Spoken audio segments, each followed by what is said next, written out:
देखिए, जब चुनाव आते हैं, आप देखे होंगे कि जब लोकसभा का चुनाव आया तो आरोप पत्रों का दौर शुरू किया करके टिकट कटवाने का लोगों ने काम किया, और जब विधानसभा का चुनाव आ रहा है उसी समय में इस तरह के षड्यंत्र रचे जा रहे हैं हमारे विरोधियों द्वारा, जिनको जनता ने नकार दिया है। और हम सिर्फ इतना ही कहेंगे कि लोकतंत्र में मतदाता मालिक है, जनता सर्वोपरि है। चुनाव आ रहा है, इसका फैसला लोकतंत्र के महापर्व चुनाव में सीवान की जनता स्पष्ट रूप से दे देगी। लेकिन भाजपा का पूर्व जिलाध्यक्ष मनोज कुमार सिंह ने भी डायरेक्ट आपको हमला किया, बोला कि आप उनके साथ घात करते हैं। देखिए, हम घात प्रतिघात नहीं करते हैं। मनोज सिंह हमारे बड़े भाई हैं, अगर हम पर हमला करते हैं उसके बाद भी हम हमेशा उनको मदद करने का काम किए हैं। उनको अगर लगता है कि हमने उनके साथ प्रतिघात किया है तो उसी समय उनको कहना चाहिए। लेकिन जब जीत जाते हैं कोई पद पर तो लोग कहते हैं कि हम अपने बदौलत जीत गए, और हार जाते हैं तो उसका ठिकरा हमारे माथे फोड़ा जाता है। ऐसा क्यों? यह प्रश्न तो उन्हीं से पूछा जाए कि ऐसा क्यों। चुनाव एक ऐसा समय होता है जिसमें संभल करके बात करनी होनी चाहिए। उन्होंने हमें आरोप लगाया कि ओम प्रकाश ने कोऑपरेटिव चुनाव में हमें मदद नहीं किया। कोऑपरेटिव चुनाव में आपने देखा होगा कि एक ब्राह्मण के लड़के हैं, उनको इन्होंने गाली दे दिया। उस चीज़ को उन्होंने पूरे अपने समाज में भुनाने का काम किए, जिसका परिणाम कि हम लोगों के हाथ से जीता हुआ चुनाव निकल गया। तो ऐसे में संभल करके बात करनी चाहिए। अगर हम प्रतिघात करते तो उनकी भव्य को चेयरमैन का चुनाव में हमने रह करके अपने जी जान लगा करके जिताने का काम किए, तो ऐसा हम नहीं करते। लेकिन हमको उनसे कोई गिला शिकवा नहीं। लेकिन कहते हैं कि जो विधानसभा चुनाव होता है उसमें भी आपने उनके साथ विधानसभा चुनाव में अगर सबसे ज़्यादा हमने समय दिया तो रघुनाथपुर में हमने दिया था। लेकिन आप देखेंगे जब चुनाव का परिणाम आया तो हम लोगों ने हुसैनगंज प्रखंड से स्पष्ट बहुमत के आधार पर हम लोग चुनाव जीत कर गए थे। हारे कहाँ, जहाँ राजपूत बहुल गांव है वहाँ हम लोगों ने उस गांव में हम लोगों को मतदान के क्रम में वोट नहीं मिलने के कारण हम हार गए। तो उसका ठिकरा हमारे माथे फोड़ने का क्या औचित्य समझ में आता है। लेकिन सर हैप्पी यादव सक्रियता काफ़ी बढ़ी है। देखिए, लोकतंत्र में और पार्टी में और प्रजातंत्र में सबको टिकट मांगने का अधिकार है। अगर हैप्पी भारतीय जनता पार्टी युवा मोर्चा का जिला अध्यक्ष है, अगर वह टिकट मांग रहा है तो वो कौन सा गुनाह कर रहा है। अगर हैप्पी उनका भतीजा लगेगा, उनका लड़का लगेगा, तो हैप्पी अगर हैप्पी से कोई गलती होती है तो उनको हमसे कहनी चाहिए, मीडिया में जाकर के आरोप प्रत्यारोप नहीं करनी चाहिए।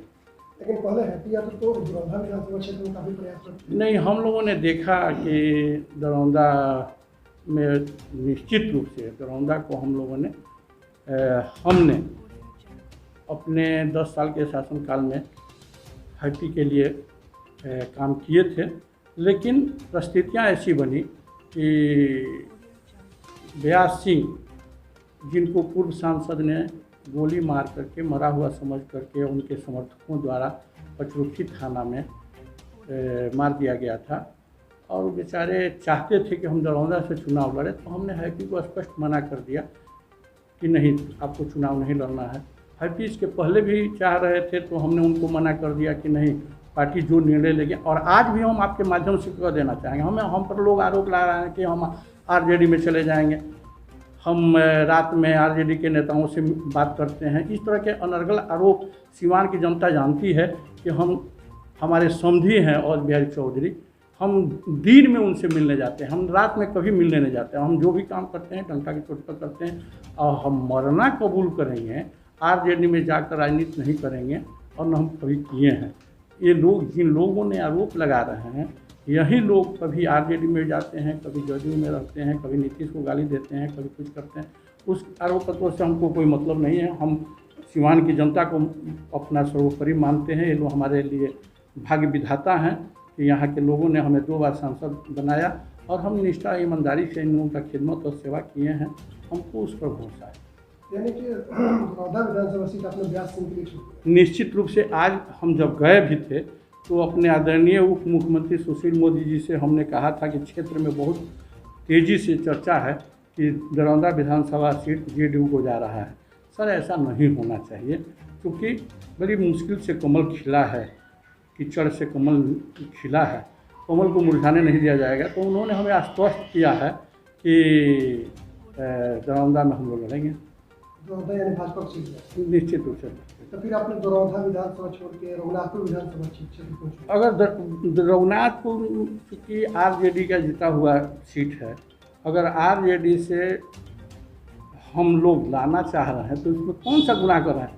अगर पार्टी टिकट देगी तब लड़ेंगे हैप्पी यादव, और नहीं देगी तो नहीं लड़ेंगे। हम स्पष्ट कर देना चाह रहे हैं, पार्टी सर्वोपरि है। पार्टी जो निर्णय लेगी हम लोग पार्टी के साथ हैं। अगर पार्टी मनोज भैया को टिकट दे रही है तो जी जान से फिर हम लोग मदद करेंगे। दूसरा सवाल कि वर्तमान सांसद इनके प्रति लगातार आपके और आपके बेटे को देखिए, हमारे बाबा हम जैसे बताए कि पढ़े लिखे नहीं थे, लेकिन बड़े सामाजिक प्रबुद्ध लोग थे। उन लोगों ने कहा कि दोस्ती भी करनी चाहिए तो संस्कारिक परिवार के लड़के से, और दुश्मनी भी करनी चाहिए तो संस्कारिक परिवार के लड़के से। तो अजय सिंह क्या बोलते हैं, अजय सिंह हैं क्या कि हम उनका जवाब दें? उनका जवाब मेरा लड़का दे रहा है। उनकी पत्नी अगर कुछ कहती है तो उसका जवाब देंगे, क्योंकि वह सांसद है। वो पता है जिस तरह से बाप बेटे सिवान को लूटने का काम किया। ये तो सिवान की जनता जानती है कि हम लोग लूटे हैं, कि डकैती किए हैं, कि किसी का अपहरण किए हैं, कि किसी की हत्या किए हैं, किसी से रंगदारी मांगे हैं। सिवान की जनता भली वाले जानती है, तो उन पर हमें कोई कमेंट नहीं करना। वो कहते हैं कि सिवान को आतंक से मुक्त कराया। निश्चित रूप से किसने आतंक से मुक्त कराया, सिवान के एक एक बच्चा जानता है। कारण बता देते हैं कि जब सिवान आतंकित था तो उस समय सिवान में कौन रहता था। अभी 20 दिन के लिए 20-22 दिन के लिए पूर्व सांसद माननीय साहबुद्दीन साहब का बेल हो गया था। जब वो सिवान आ गए थे तो कौन सिवान आता था, कौन सिवान जाता था, ये सिवान की जनता ने देखी है। इसलिए आतंक से मुक्ति को किसने दिलाया है, ये लोगों के जनमानस में है। और उसको कहने और प्रचारित करने की क्या औचित है? क्या सिवान ने भोगा है, सब लोगों ने देखा है। तो ऐसी परिस्थिति में ये श्रेय लेना, अपने मियाँ मुँह मीठू बनना हमें नहीं लगता। हमने तो कुछ नहीं किया है। हम तो सिवान की जनता को जागृत करने का काम किया, उनका हौसला बढ़ाने का काम किया, उनके दुख सुख का सहभागी बन करके रहने का काम किया। हमने सिवान छोड़कर कभी भागा नहीं। आज भी सिवान है, कल भी सिवान, और रहे भी हैं सिवान में। तो जिस तरह से आपके ऊपर आरोप लगता है कि 2009 में जब इंडिविजुअल चुनाव जीते थे तो उसके आपने जो भाजपा और भाजपा के नाम पर, स्वयं के नाम पर चुनाव जीते, देखिए, लेकिन जीतने के बाद लोग आरोप ये लगाते हैं कि आप कांग्रेस की गोद में चले। देखिए, हम निश्चित रूप से आपको बता दें कि आरएसएस ने बढ़ चढ़ करके और भगवा के लोगों ने हमें वोट दिलवाया था, दिया था। हम कांग्रेस की गोद में गए नहीं। हम सिवान के हित में और सिवान का विकास हो, इसके लिए हमने कांग्रेस सरकार को, चूँकि नीतीश सरकार से हमारी दुश्मनी हो गई थी, नीतीश कुमार ने मेरा टिकटें काट दिया था, तो केंद्र सरकार के साथ रह करके सिवान का विकास करना गुनाह क्या हमने किया है? हमने कांग्रेस की गोद में नहीं गया। लेकिन इन लोगों ने तो आरजेडी और जब जेडीयू का तालमेल हुआ उस समय बड़ा बड़ा पोस्टर लगाकर साहबुद्दीन के नाम पर वोट मांगने का काम किए ये लोग। तो उस समय इन लोग कहाँ थे? हमने तो कभी साहबुद्दीन का फोटो नहीं लगाया। हमने कभी आरजेडी का झंडा लेकर नहीं घूमा। अपने गाड़ी पर आरजेडी का झंडा लगाकर घूमने का मतलब है कि जहर खाकर मरना पसंद करेंगे। हमने तो स्पष्ट रूप से आप लोगों के माध्यम से कह दिया था कि भाजपा हमें टिकट देगी तो लड़ेंगे, नहीं देगी तो हम नहीं लड़ेंगे। देश में एक मजबूत नेतृत्व मिला है नरेंद्र मोदी के रूप में, उस नेतृत्व को मदद करना है, उसके हाथों को मदद करना है, मजबूती प्रदान करनी है। भाजपा टिकट उस समय भी हम पर आरोप लगा था कि हम रात में गए थे और साहबुद्दीन से मिलकर आए थे। हम रात में कभी काहे मिलने जाएंगे भाई? हम दिन में काहे नहीं मिलने जाएंगे? लेकिन हमने कभी साहबुद्दीन साहब से मिलने नहीं गया जेल गेट पर। लेकिन हम पर जो लोग आरोप लगा रहे हैं यही लोग जाते थे उनसे मिलने। लेकिन हम तो कहेंगे कि साहबुद्दीन साहब ने इन लोगों से मिलने से भी इनकार कर दिया, नहीं मिले, पता होना चाहिए। तो कौन क्या है जनता जानती है। लेकिन अगर पूर्व जिलाध्यक्ष का ये कहना है कि हाल ही में जो चुनाव हुआ उपचुनाव में उसमें आप एनडीए के खिलाफ काम कर रहे थे। निश्चित रूप से हमने कहा कि सेकंड साथ में बनने नहीं देंगे। हम पूछते हैं कि क्या दर्द भोगा है सीवान के लोगों ने। रोज़ माँ बहनों की सुहाग उजाड़े जाते थे, बच्चों को अनाथ बनाया जा रहा था। वैसी परिस्थिति में अगर फिर आपराधिक प्रवृत्ति के लोग एमएलए और एमपी बनते हैं तो फिर सीवान तो अपराधियों की गिरफ्त में जाएगा ना। इसलिए हमने नेतृत्व का विरोध किया और कह करके डंके के चोट पर विरोध किया। हमने कहा कि पार्टी को रखना है रखे, निकालना है निकाले, लेकिन जो निर्णय हुआ है हम उस निर्णय को स्वीकार नहीं करते हैं। और हम धन्यवाद लोकसभा चुनाव या उपचुनाव में किसमें विरोध किया था? हमने बाई इलेक्शन जो विधानसभा का चुनाव हुआ हमने उसमें उनका विरोध किया था। एनडीए का अजय सिंह का विरोध किया था। आपने देखा होगा कि हमने कविता सिंह के लिए रात दिन मंच से हो चाहे घर गांव जा करके वोट मांगने के काम हमने किया, लेकिन हम पर आरोप लगाया जाता है कि हमने विरोध किया। तो हमें ये आरोप प्रत्यारोप से डर नहीं है। हम जनता का सेवक हैं, जनता की सेवा हमने किया है। हमसे पूछा जाए कि आपने 10 साल में क्या किया, आपने कौन सा सड़क लाए, कौन सा प्रोजेक्ट लाए, आपने कितने लोगों का इलाज। ये भी आपको लगता है कि 10 साल में आपने ऐसा कुछ विकास नहीं किया? देखिए, हम आपसे कहते हैं कि पहली बार जब जीत कर गए तो हाजीपुर से छपरा का रोड 4 लेन की स्वीकृति कराई, और सेकेंड बार जब जीत गए तो छपरा से सिवान होते हुए गोपालगंज की सड़क का हमने स्वीकृति कराई। दूसरी बार हम उत्तर प्रदेश नदी पर दरौली के सामने पुल का निर्माण हो रहा है। लोकसभा में हमने प्रश्न किया था, आप ही लोगों ने चलाया भी था, नेट पर भी आप खोज सकते हैं। तो फिर उसके बाद से आकर के हमने माननीय मुख्यमंत्री योगी जी से मिल करके उसकी स्वीकृति का एक पुल का काम हो रहा है। दूसरी बात कि हमने पावर मिनिस्ट्री से हमने 4 करोड़ रुपया ला करके CSR का पैसा हमने अम्बेडकर छात्रावास बनवाने का काम कर रहे हैं। टेंडर निकल चुका है, काम बहुत जल्दी लगेगा। और आप देखेंगे कि जब हम पेट्रोलियम कमेटी के मेंबर थे तो हल्दिया से गोरखपुर तक जोड़ने के लिए हम बार बार प्रश्न करते रहे, और हम धन्यवाद देंगे धर्मेंद्र प्रधान जी को कि उन्होंने मेरे आग्रह को स्वीकार करते हुए सीवान से गोरखपुर तक गैस पाइप बिछाने का काम प्रारंभ कर दिए हैं। पाइप बिछ भी गया है। बहुत जल्द हमको लग रहा है कि साल 2 साल में घर घर जिस तरह पानी नल से पानी मिलता है उसी तरह नल के माध्यम से गैस भी मिलने लगेगा। तो ये विकास नहीं तो और क्या है। लेकिन चुनाव की बात करते हैं, पूर्व जिलाध्यक्ष जब लोकसभा चुनाव जिसकी वोटिंग समाप्त हुआ उसी दिन शाम को आपने प्रेस कॉन्फ्रेंस किया और कहा कि अगर सीट हारते हैं नीतीश कुमार के जिम्मे। देखिए, हमें बात याद है, हम मीडिया जैसे हम आज प्रेस कॉन्फ्रेंस नहीं कर रहे हैं। आपने आया, हमने आपके सम्मान के साथ आपसे वार्ता कर रहे हैं। लोगों ने मेरे पास आए, हम चाय पानी कराने के बाद उन लोगों ने पूछा कि आपकी स्थिति क्या। हम कहे कि स्थिति हमारी अच्छी है, लेकिन अगर किसी कारणवश हारते हैं तो इसका सारा श्रेय नीतीश कुमार को जाता है, अगर जीतते हैं तो नीतीश कुमार हम लोगों के लीडर है। तो ताली भी उन्हीं को और गाली भी उन्हीं को। उसमें हम लोगों से न पूछ करके टिकट उन्होंने दिया था और न कुछ। हाँ, इतना ज़रूर था कि वो मन मिजाज बनाए हुए थे अजय सिंह को टिकट देने का। अगर अजय सिंह को टिकट देते तो हम विरोध करते।